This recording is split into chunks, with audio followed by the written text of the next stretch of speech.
Two our channel উইপোকাজার। শুভ নববর্ষ সকলকে। শুভ নববর্ষ আমার সকল সাবস্ক্রাইবারদের। তোমরা কেমন আছো? আমি খুব ভালো আছি। আর আজকের ভিডিওটা একটা ইন্টারেস্টিং ভিডিও, মানে আজকে আমি পয়লা বৈশাখের দিনটা কিভাবে কাটাতে চলেছি সেটাই তোমাদের সাথে শেয়ার করব। তো যারা নতুন দেখছো চ্যানেলটা প্রথমে বলে রাখি সাবস্ক্রাইব করে দিও, আর পুরো ভিডিওটা অবশ্যই স্কিপ না করে তোমরা দেখতে থাকবে। আশা করি মজা পাবে। আর আজকের দিনটা একটু তো স্পেশাল কিছু হবেই, তো তোমরা অবশ্যই দেখতে থাকবে পুরো ভিডিওটা স্কিপ না করে। তো চলো তোমাদের সাথে দেখাই আজ সারাদিন কি কি করবো। নববর্ষ চলে গেলেও নববর্ষের রেশটা কিন্তু থেকেই যায়, তাই জন্য আমি ঝটপট তোমাদের কাছে নববর্ষের ব্লগ নিয়ে চলে এলাম। নববর্ষের দিনটা শুরু হয়েছিল আমার যেরকমভাবে রান্নাঘর দিয়ে শুরু হয় সেই একই রকমভাবে। তো নববর্ষের দিন বলে কথা, একটু স্পেশাল কিছু তো বানাতেই হতো, তাই সকাল সকাল ঘুগনি আর গরম গরম লুচি বানিয়ে ওকে দিয়েছিলাম খেতে। ওর সেদিনকেও ডিউটি ছিল, আর বলা বাহুল্য যে নববর্ষের দিন কাজ দিয়ে শুরু হওয়াটাও তো মন্দ না, তাই ও যাচ্ছিল ডিউটি। আর সকালবেলা যেহেতু ওর সেদিনকে চলে আসার কথা ছিল, তাই টিফিনটাও করেই গিয়েছিল বাড়ি থেকে। তারপরে দুজনে একটু টাকা আদান প্রদান করে ও সাইকেল নিয়ে যাচ্ছিল সেদিন, সেটা দেখে তোমরা যেন আবার অবাক হয়ে যেও না। আসলে যেদিন ওর একটু দূর থেকে ডিউটি থাকে, সেদিনকে ও গ্যারেজে রাখার থাকলে গাড়ি নিয়ে না গিয়ে সাইকেল নিয়েই যাচ্ছে, কারণ নতুন গাড়ি আর গ্যারেজে রাখাটা একটুখানি তো দাগ হয়ে যেতেই পারে, সেই জন্যই একটু এড়িয়ে চলা। তো সেদিনকেও ওর সল্টলেকে যাওয়ার ছিল, সেই জন্যই ট্রেনে যেতে হতো বলে সাইকেলটা নিয়েই গিয়েছিল। তো বেরিয়ে যাওয়ার পরে আমি রুমের মধ্যে এসে দেখছি এই কাজগুলো তো আমাকে করতেই হবে। অন্য দিন তো কাজ থাকেই, নববর্ষের দিনটা যেন আরেকটু বেশিই কাজ ছিল। আর নববর্ষের দিন বলে কথা, ঘরটাকে সুন্দর করে না সাজালে হয়, তাই জন্য সমস্ত বেডশিট সব কিছু তুলে সুন্দর করে নতুন বেডশিট পেতে ঘরটাকে গুছিয়ে আমি চলে গিয়েছিলাম বাজার। সেদিনকে বাজারে গিয়েও এত দেরি হয়েছিল যে আমার অলরেডি বাড়ি আসতেই প্রায় 12টা বেজে গিয়েছিল। আর বাড়িতে এসে সমস্ত যেগুলো এনেছিলাম সেগুলো বার করে তারপরে মাকে নিয়ে গিয়েছিলাম আমাদের পাশেই মা যে সেলাই করে সেই কাকিমার বাড়িতে পেমেন্ট আনতে। আর ওই বাড়িতে গিয়ে দেখলে তোমরা অবাক হয়ে যাবে, অন্য একদিন দেখাবো যে কত বেড়াল আছে। ওই কাকিমারা অনেক বেড়াল পোষে, তো আমিও গিয়ে দেখলাম যে অনেকগুলো বেড়াল, তাই একটু তুলে রাখলাম ওকে।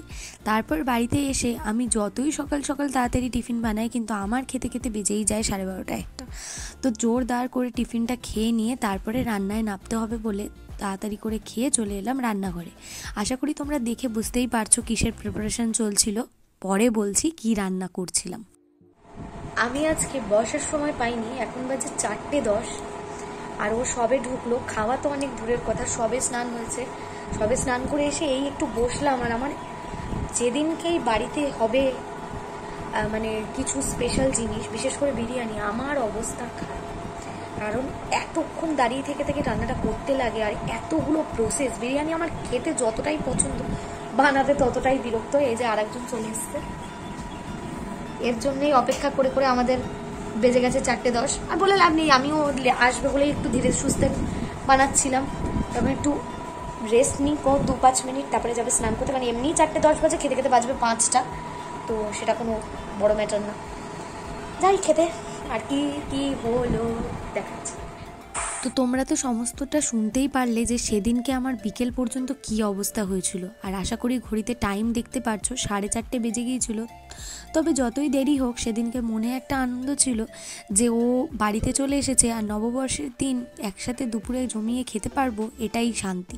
তো চলো এবারে মেনুগুলো তোমাদের দেখাই। প্রথমেই বলে রাখি, এটা ছিল একটু এক্সট্রা গ্রেভি, তারপরে করেছিলাম ধনেপাতার চাটনি আর স্যালাড। আশা করি এইটুকু দেখে তোমরা বুঝে গেছো যে কি রান্না হয়েছিল। করেছিলাম চিকেন বিরিয়ানি। আর পয়লা বৈশাখ মানে এমন ভেবো না যে কেন চিকেন বিরিয়ানি করেছি, কারণ আমাদের কাছে বিরিয়ানি খাওয়ার জন্য জাস্ট একটা বাহানা লাগে। আর মাটন হোক বা বিরিয়ানি, বাঙালির কাছে পয়লা বৈশাখের দিন জমিয়ে খাওয়াটাই হলো মেন কথা। তো চিকেন বিরিয়ানির সাথে ও এনেছিল শেষ পাতে মিষ্টি, মানে রসগোল্লা আর পান্তুয়া, যেটা নববর্ষে একটু মিষ্টি মুখ না হলে তো চলবেই না। আর সত্যি বিরিয়ানিটাও খেতে দারুণ হয়েছিল, কিন্তু খেতে খেতে আমাদের বেজে গিয়েছিল প্রায় 5টা। তারপরে একটু রেস্ট নিয়ে বেরোনোর পালা ছিল। সবাই রেডি হয়ে গেছি পয়লা বৈশাখে।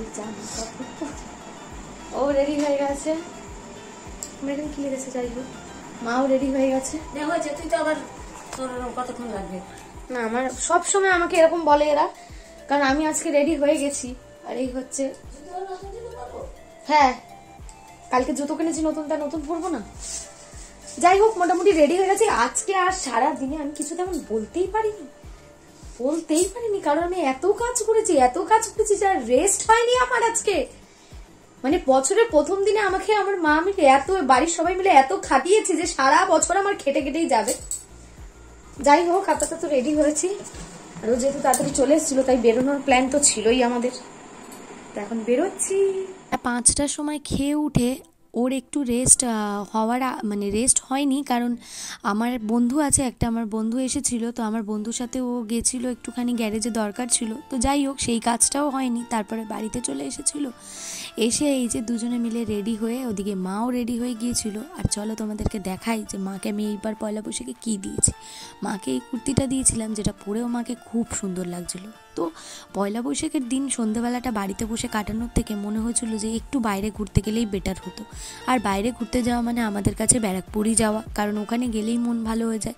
তো প্রথমে গেলাম পাম্প থেকে একটু রিফিল করে নিয়ে তারপরে যাচ্ছিলাম ব্যারাকপুর স্টেশনের দিকে।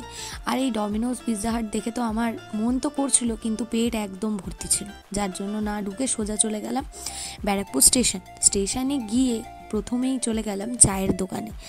আমাকে হয়তো তোমরা শুনে অবাক হবে যে আমি কিন্তু একদমই চা খাই না, তবে স্টেশনের এই দোকানটায় গেলে আমি অবশ্যই চা খাই, কারণ আমার চা খাওয়ার হাতে করেই ও এখান থেকেই দিয়েছিল। প্রথম আমি এই দোকান থেকেই চা খেয়েছিলাম, তারপর থেকে টুকটাক খাই। আর এই দোকানের চাটা এত সুন্দর যে গেলেই আমরা ট্রাই করি। চাটা খেয়ে তারপরে ভাবলাম কোথায় আর যাব, নতুন দাদা বৌদির পাশেই স্টাইল বাজার খুলেছে, সেই দিকেই যাচ্ছিলাম। যেতে গিয়ে তো একটু অবাক হয়ে গেলাম যে লাইন পড়েছিল প্রায় মানে সুকান্ত সদন পেরিয়ে গিয়ে। আমি খালি এটাই ভাবছিলাম যে ওখানে যারা লাইন দিয়েছে সেদিন মনে হয় না দাদা বৌদিতে আর ঢুকতে পেরেছে বলে, এই কারণে বাড়িতে খেয়ে নেওয়া বেটার। আর কোনো অকেশানে তো রেস্টুরেন্ট যাওয়ার প্ল্যান আমি একদমই করি না। তো তারপর স্টাইল বাজারে ঢুকে আমরা আর কি করছিলাম, তেমন জামাকাপড় আমার খুব একটা পছন্দ হয়নি। তো কিছুক্ষণ ঘুরে তারপরে স্টেশনে এসে লাস্সি খেয়ে 2-5 মিনিট আমরা গল্প করে, মা আবার টুকটাক একটু এদিক ওদিক ঘুরছিল, এই করে তারপরে বাড়ি চলে এসেছিলাম। তো বাড়িতে চলে এসেছি, আর আজকে খুব মজা হয়েছে, সারাদিন খুব এনজয় করেছি। তোমরা দেখতেই পারলে জমিয়ে খাওয়া দাওয়া ঘোরা, মাকে নিয়েও কল্যাণী হাইওয়ে দিয়ে পুরো ঘুরিয়ে নিয়েছি, মাও খুশি। তো আজকের দিনটা খুব ভালো কেটেছে। আর আবারও বলছি শুভ নববর্ষ তোমাদের, আর সারা বছর খুব খুব ভালো করে কাটাও। আর আমার এই পুরো ব্লগটা যদি ভালো লেগে থাকে অবশ্যই লাইক করে দিও, কমেন্ট করো, চ্যানেলটা সাবস্ক্রাইব করতে কিন্তু একদমই ভুলো না। যারা নতুন দেখছো সাবস্ক্রাইব করে দিও। টাটা।